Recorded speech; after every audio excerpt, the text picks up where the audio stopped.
Então, assim, ó, cara, agora a gente vai entrar em História C. Boa noite para todos aí, tá? Agora a gente vai falar um pouquinho sobre História C, aula 3 e aula 4, tá? Porque é uma complementação uma da outra. Então, assim, ó, cara, durante o século XVI, lá no Brasil, querendo ou não, a ideia lá de exploração era voltada somente para o litoral. Até que começou a desenvolver-se de maneira meio que com um apoio financeiro e tudo mais, a pecuária. Daí surgiram os tropeiros e tudo mais que começaram a avançar o interior do Brasil, para dentro do nosso território, no interior do nosso no interior, tá? E eis que surgem as primeiras entradas. As entradas eram expedições portuguesas. Então, lembra lá, cara, quando você tá lá no 7º ano do ensino fundamental 2, ou lá no 2º ano do ensino médio, o que acontece? Vocês viram lá sobre entradas e bandeiras. É o seguinte, meu velho, as entradas eram expedições bancadas pela coroa portuguesa. Por quê? Por que os caras queriam achar no Brasil? Ouro.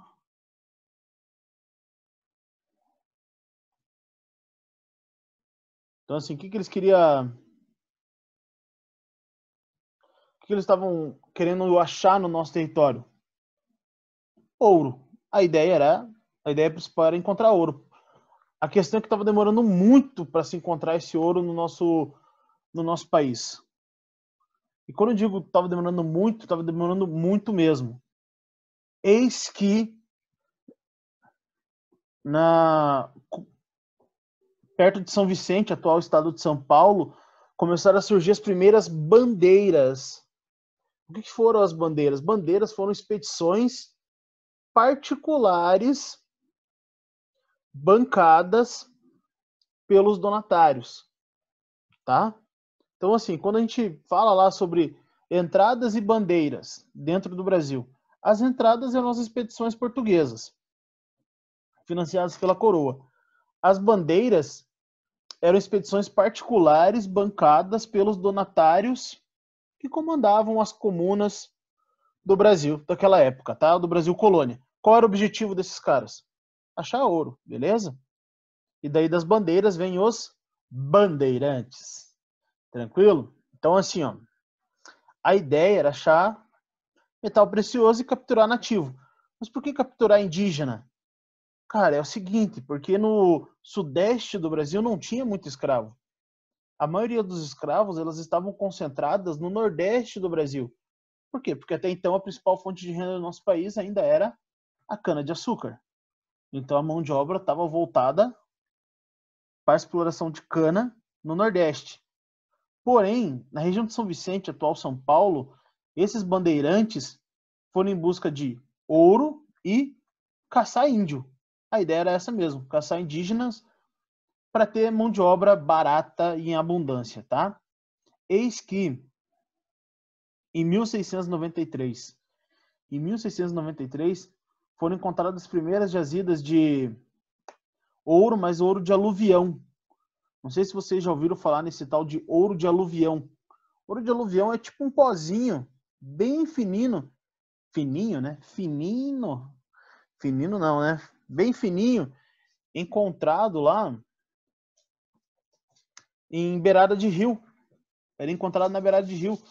Não era um ouro tão abundante assim. Que ele era mais fininho e tudo mais. Esse era o tal do ouro de aluvião.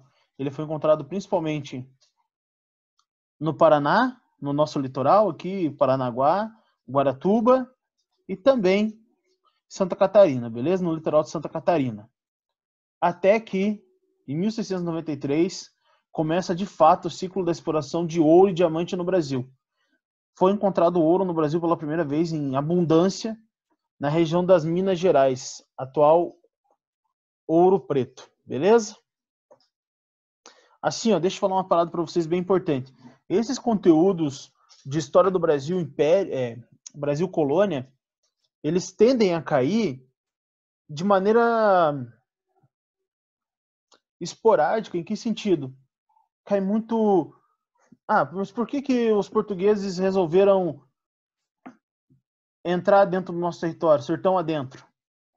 Qual foi o motivo que levou os bandeirantes a caçar os nativos? Atualmente, as perguntas que tendem a cair são mais assim, tá? Para vocês entenderem essa parte de Brasil colônia, essas fases econômicas de Brasil colônia, tá? Por exemplo, a primeira fase foi pau-brasil, cana-de-açúcar, até que chegou aonde os portugueses queriam estar desde o início, que era na exploração de ouro, beleza? Então, assim, comumente cai em vestibulares e também no Enem perguntas relacionadas a Brasil colônias voltadas à mineração, à exploração de ouro no Brasil, tá? A ideia de exploração de ouro, por quê? Porque foi algo que tinha muito, só que acabou muito rápido também. Essa fase de mineração do Brasil foi muito passageira, assim. Eles demoraram 250 anos quase para achar ouro no Brasil. E quando eles acharam ouro no Brasil, em menos de 70 anos já tinha acabado quase tudo. Então essa fase é muito importante e é uma fase que comumente vestibulares caem. Por quê? Porque primeiro lá que foram expedições particulares, bancadas pelos donatários. Beleza? Esses bandeirantes. Aonde começou essa mineração? Minas Gerais, Goiás e Mato Grosso. Tá? No final do século XVII, início do século XVIII, qual que era o objetivo da mineração e da extração de ouro? Cara, obter riqueza fácil. Lembra bem do seguinte: essas expedições que acharam ouro eram expedições particulares. Porém, o Brasil era um país independente? Não, não era um país independente. Era um país voltado lá para a colônia. Então, dependia de Portugal. E Portugal começou a perceber, a notar que tinha alguma coisa diferente acontecendo nessa colônia aí. Porque a cana estava lucrando, mas muitas pessoas estavam se voltando para o interior do Brasil. Então, assim, isso começou a chamar muito a atenção da coroa portuguesa. Porque, por mais que a cana-de-açúcar tivesse dando grana, sendo rentável, a maior parte dos comerciantes, dos tropeiros e até mesmo dos donos dos engenhos, eles estavam se voltando para o interior do país. E quando eu digo interior do país, em regiões até então inabitáveis, que era no atual estado de Minas Gerais. E eis que essa coroa portuguesa descobre que foi encontrado ouro no Brasil. E a partir do momento que a coroa sabe dessa existência desse ouro, ela passa a controlar a região ali das Minas Gerais, criando órgãos públicos para fiscalizar a exploração e bem como casas de fundição. E passa a cobrar impostos sobre todo o ouro que é extraído. Então percebam que a coroa portuguesa, de burra, ela não tinha nada. Por quê? Porque ela queria garantir, além de controlar a exploração, deter o controle do monopólio também. Então a mão de obra que é escrava, que até então estava para o interior, para o Nordeste, se voltou para o interior do país, para essa exploração, e também foram criadas as chamadas casas de fundição. Nessas casas de fundição, era obrigado, todo ouro encontrado, ele tinha que passar por essas casas de fundição. E 1/5 do imposto, não, desculpa, 1/5 de todo o ouro que era arrecadado ia para a coroa. Então, assim, a coroa portuguesa meio que se prevaleceu em muito dessa exploração. Por quê? Porque ela não precisou bancar muito, pelo contrário, ela criou órgãos públicos e as pessoas tinham que dar uma parte do seu ouro para a coroa, e ela também ameaçou. Algo que cai muito em vestibulares é essa questão do imposto cobrado pela pela coroa portuguesa. Por que isso tende a cair muito em vestibulares e enems da vida? Pelo seguinte, cara, porque a coroa portuguesa, ao aumentar o imposto, começou a fazer com que as pessoas, a população, começasse a se rebelar. Então, as primeiras revoltas desse período surgem a partir de quando? A partir do momento que a coroa portuguesa começa a cobrar mais impostos sobre o ouro que era encontrado no Brasil, tá? Então, o aspecto econômico prevaleceu muito nesse período e por parte da exploração portuguesa na busca pelo ouro. Mas de que maneira que a coroa portuguesa lá...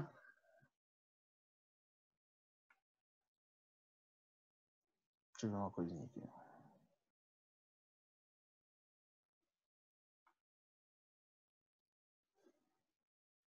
Isso, aqueles que eles peneiravam, exatamente. O ouro de aluvião, né, que você está comentando, exatamente, aqueles que eles peneiravam. Mas era um ouro muito fino. E querendo ou não, a coroa portuguesa não tinha muito gasto para essa exploração. Por que a coroa portuguesa não tinha muito gasto? Bom, porque era só escravos, a principal mão de obra escrava. Esses escravos, eles ficavam com peneiras no rio e já sabia-se que ele tinha ouro, de fato. E também a ideia de implodir os morros também para achar essas pedras preciosas, que no caso era o ouro e diamante, tá? O que a coroa portuguesa faz? Ela cria órgãos públicos e impostos para as pessoas começarem a pagar sobre tudo aquilo que elas mesmas achavam e encontravam, tá? O que acontece? Um dos impostos lá que a coroa portuguesa ela institui é o tal do quinto. Além do quinto, também tinha que todo o ouro ele tinha que ter o selo da coroa. Para valer no Brasil, o ouro ele tinha que ser quintado, ele tinha que ter um valor de série para valer. Ah, mas era só levar lá então que os caras prensavam. Não, você tinha que pagar para eles prensarem o teu ouro. Então, na verdade, havia uma exploração bem grande por parte da coroa. E a coroa portuguesa instituiu o tal do derrama. O que é o tal do derrama? Cara, se vocês não pagarem imposto, a gente vai cobrar tudo que vocês devem de uma vez só. É o tal negócio, entendeu? Portugal chegou para o Brasil e falou assim, ó, se vocês não pagarem o que a gente quer, vocês estão devendo, a gente vai cobrando juros, até que uma hora a gente vai cobrar tudo de uma vez só. E vocês ficam sem nada. Então, assim, querendo ou não, tinha uma certa obrigação em pagar esses impostos. E a sociedade mineradora era formada pelos ricos, que eram os comerciantes e donos das minas, as camadas médias, os profissionais liberais, os desclassificados, sem nenhuma posição definida, e os escravos. Professor, foi utilizada mão de obra indígena? Pouca. Muita pouca. Beleza? Por que muita pouca? Porque muita pouca mão de obra indígena. Porque no início lá, os bandeirantes eles começavam a matar os nativos. Eles não entendiam que era para capturar e escravizar os caras. Eles começavam a perseguir e matar os nativos. Então não foi algo tão vantajoso assim. E a partir do momento que a sociedade e a exploração de ouro aumentava no Brasil, querendo ou não, o Brasil durante o século XVII tinha mais ou menos ali 300 mil pessoas. Em 30 anos já estávamos em 1 milhão e pouco. Então aumentou muito o número de pessoas no Brasil. Muita gente veio para o Brasil.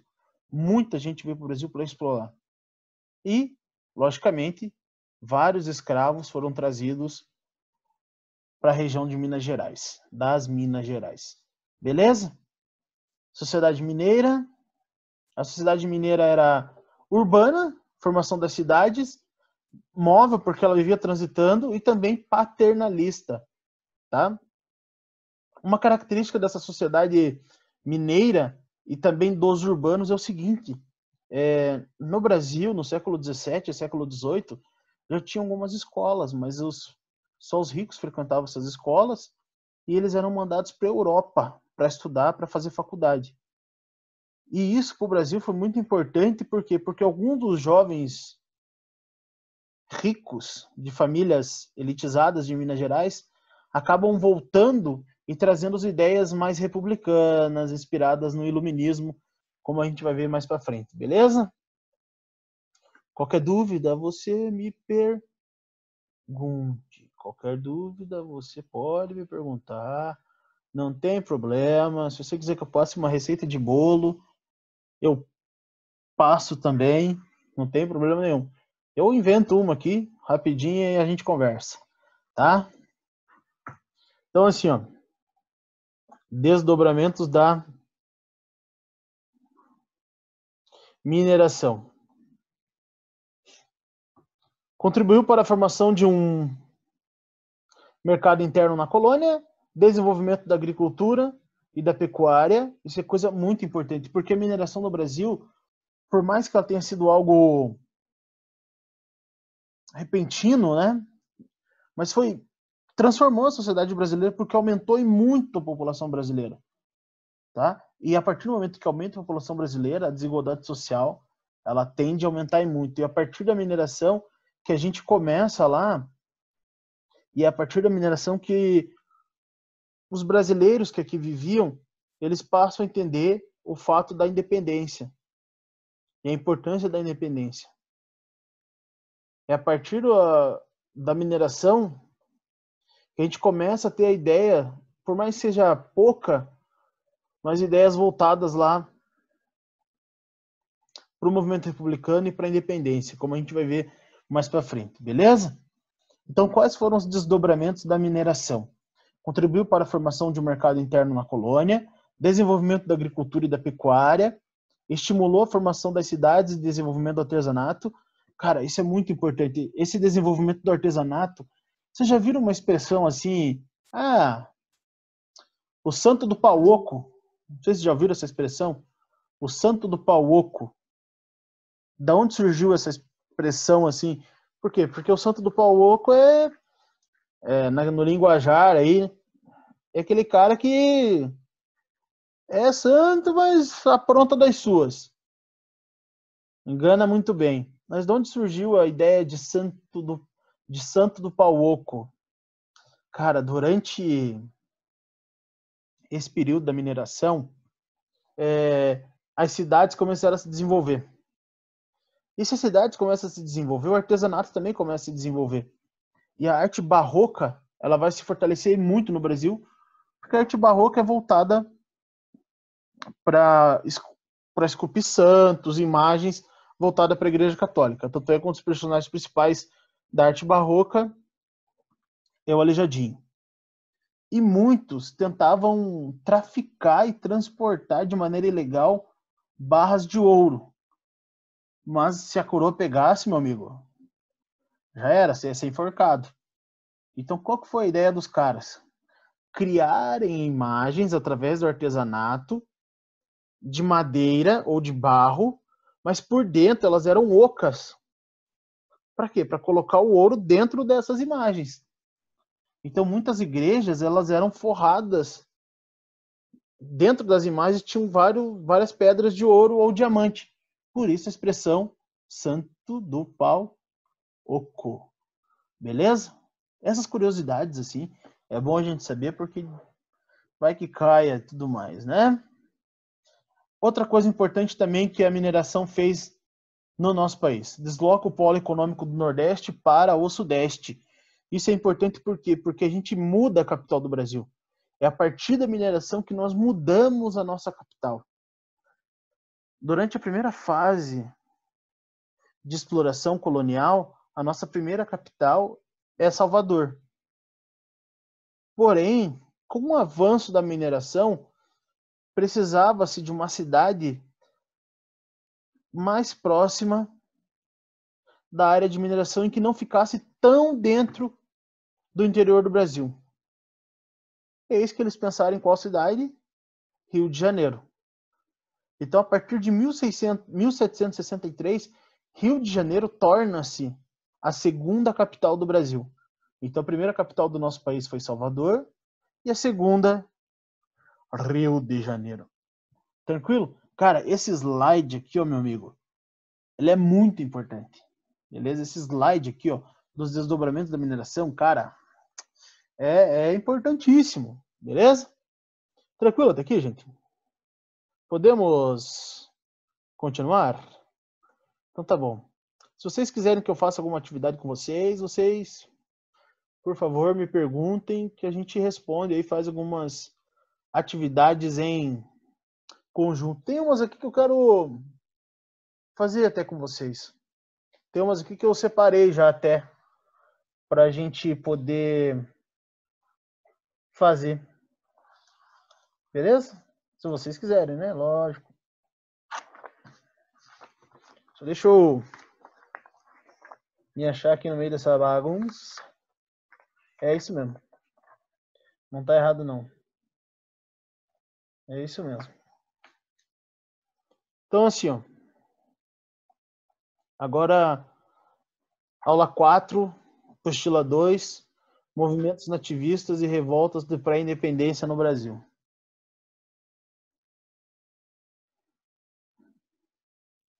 Movimentos nativistas e revoltas de pré-independência no Brasil, aula 4.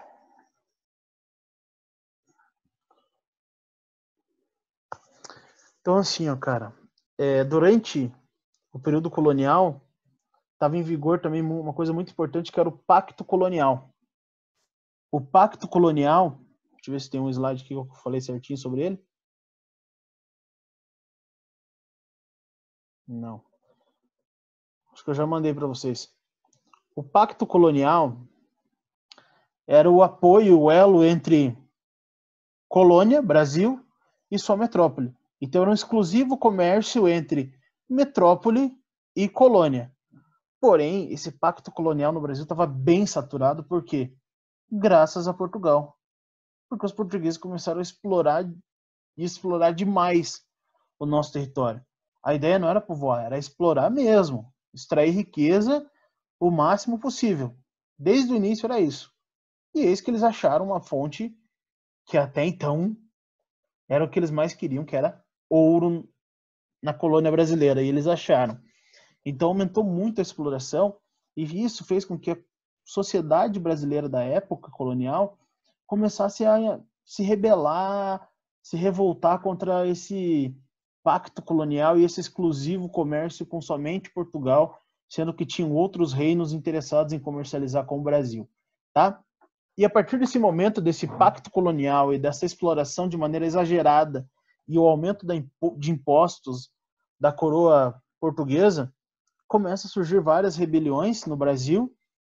Detalhe, elas não tinham sentimento separatistas.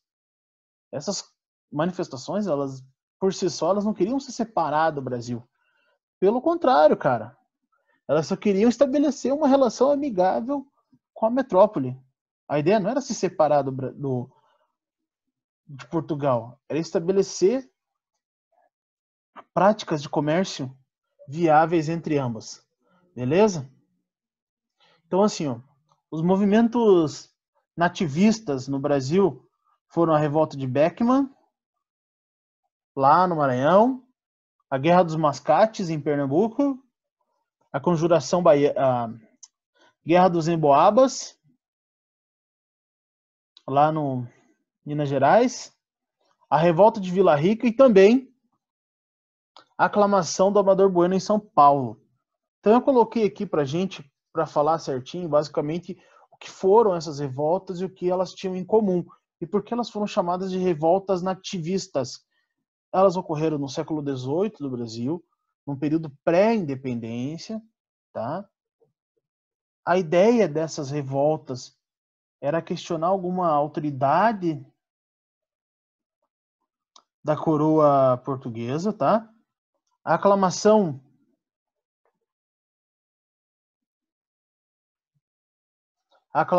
lá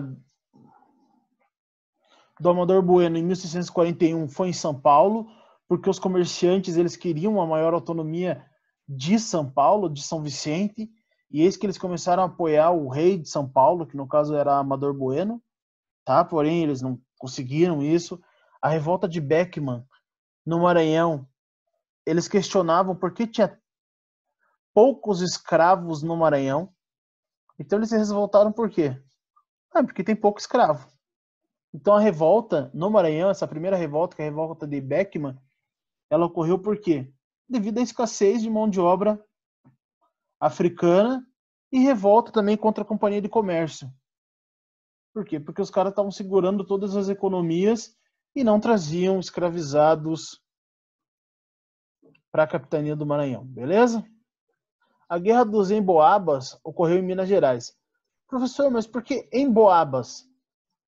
No Brasil, os estrangeiros eram chamados de emboabas. Tá? No Brasil, os estrangeiros eram chamados de emboabas. E quem eram esses estrangeiros? Os portugueses. E esses portugueses, eles começaram a se interessar muito, quando eu digo muito, mas muito, pelo ouro no Brasil. E quem liderava essas expedições em Minas Gerais era São Paulo, devido aos bandeirantes, mas eles foram expulsos da região pelos portugueses. E eles tiveram que migrar para outros locais, achar ouro em outros locais, no caso Mato Grosso e Goiás. A Guerra dos Mascates aconteceu em Pernambuco. Foi uma guerra entre senhores de engenho e comerciantes. Quem levou a melhor foram os comerciantes. Beleza? E uma das últimas revoltas aí nativistas foi a revolta de Vila Rica, também em Minas Gerais. Essa revolta era baseada no quê? Cara, os caras estavam cansados de pagar imposto, que era muito imposto, e também porque eles tinham que caminhar e muito para chegar nas casas de fundição. E eles foram liderados por esse cara aqui, ó, Felipe dos Santos. E esse cara falou o seguinte: a gente extrai o ouro, a gente paga imposto, e a gente ainda tem que ir até lá dar mais dinheiro para os caras. Ah, não vamos fazer isso não. Vamos se manifestar e vamos se rebelar contra esse sistema. E ele fez isso. Porém, o governador mor do Brasil, meio que deu uma ludibriada nesse cara, nesse Felipe dos Santos. Chegou para ele e falou: não, cara, fique tranquilo. A gente vai aceitar todas as reivindicações, não vai ter mais casa de fundição, a gente só quer que vocês se acalmem. Porque essa revolta de Vila Rica, os caras estavam bem doidos. Os caras estavam bem doidos, querendo se rebelar, se revoltar. E assim, mano. E Felipe dos Santos falou: se a gente ceder, se acalmar, vocês vão acatar todas as nossas reivindicações? Sim, iremos.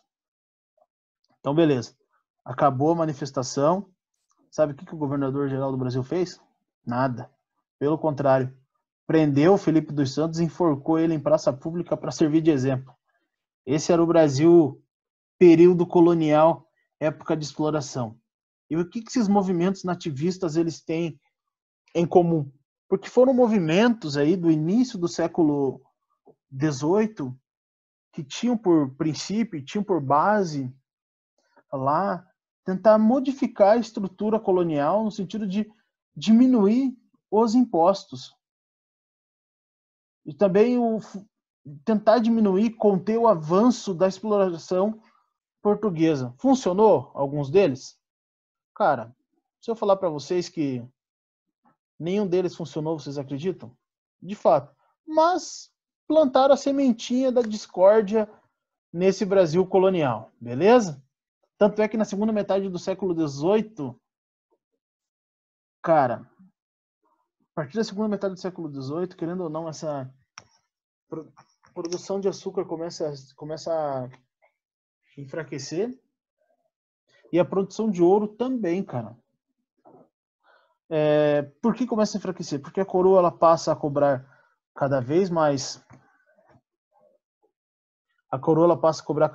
impostos, né? Isso é um fator determinante. E lembra que eu comentei que os ricos iam para a Europa estudar? Então esses ricos eles voltavam com algumas ideias que estavam rolando lá na Europa naquele período e tudo mais. Na segunda metade do século XVIII, que ideias que os caras trouxeram para o Brasil? Ideias iluministas. Você lembra bem, né? Ideia iluminista, você lembra de dois fatores determinantes da história: Revolução Francesa e independência dos Estados Unidos. Os caras pensaram o seguinte: se isso deu certo na França e nos Estados Unidos, eu acho que vai dar certo aqui também, porque a gente está cansado de ser explorado. E começaram a vir para o Brasil ideias iluministas e também pensamentos republicanos parecidos com o da independência dos Estados Unidos. Sacaram, gente, que na segunda metade do século XVIII, querendo ou não, essa produção de ouro já estava enfraquecendo, assim como de açúcar, e essa sociedade, essa elite mineradora queria tomar o poder de qualquer jeito e formar sociedades independentes dentro do nosso território, tá? Eis que começaram a surgir conspirações contra a coroa portuguesa. A primeira conspiração contra a coroa, de fato, foi uma ideia, mas a gente comenta que há Inconfidência Mineira lá em 1789. Professor, Inconfidência Mineira, a gente lembra de qual personagem? Tiradentes. Tiradentes, ele é um personagem criado como um herói durante a República, né? Porque ele não era o único líder, mas ele estava junto, ele estava lá. Eles perceberam que as minas estavam em decadência por causa desse aumento do imposto, queriam tornar a região ali de Vila Rica ali e de Ouro Preto independentes, estabeleceram uma nova capital no Brasil, criaram uma universidade baseada em princípios iluministas. Porém, uma coisa que eles não entravam em comum acordo era a questão da escravidão. Muitos dos revoltosos mineiros eram a favor da escravidão, enquanto outros eram contra. Por exemplo, o Tiradentes, ele era contra, mas ele era contra a escravidão, mas ele tinha escravo. Por quê? Porque era algo comum, tá? E uma característica importante da Inconfidência Mineira, que foi essa tentativa lá de tornar essa região independente do restante do Brasil, foi essa bandeira que está aqui do ladinho, aqui no slide. Liberdade, mesmo que tardia. Essa é a bandeira atual do estado de Minas Gerais. O que pode vir aqui para a gente em vestibulares sobre esses movimentos de pré-independência do Brasil e pré-chegada da família imperial no Brasil é o seguinte, que eram baseadas lá tanto a Inconfidência Mineira quanto a Conjuração Baiana em ideais iluministas, inspirados também pela independência dos Estados Unidos. Então percebe-se como o Brasil ele se inspirou nesses ideais, por mais que essas ideias não tenham saído do papel. Foram planos. A Inconfidência Mineira foi um plano, porém não deu certo, porque o Joaquim Silvério dos Reis fez uma delação lá, premiada, entregou todo mundo que tinha para entregar, e um deles foi o Joaquim José da Silva Xavier, que foi pego como exemplo. Esquartejaram o cara lá e vamos pegar esse cara de exemplo. Beleza? Já a Conjuração Baiana, ou Revolta dos Alfaiates, uma coisa importante, cara, que eu esqueci de comentar sobre a Inconfidência Mineira. Não teve participação popular. A Inconfidência Mineira não teve participação popular, tá? Mas quem participou, então?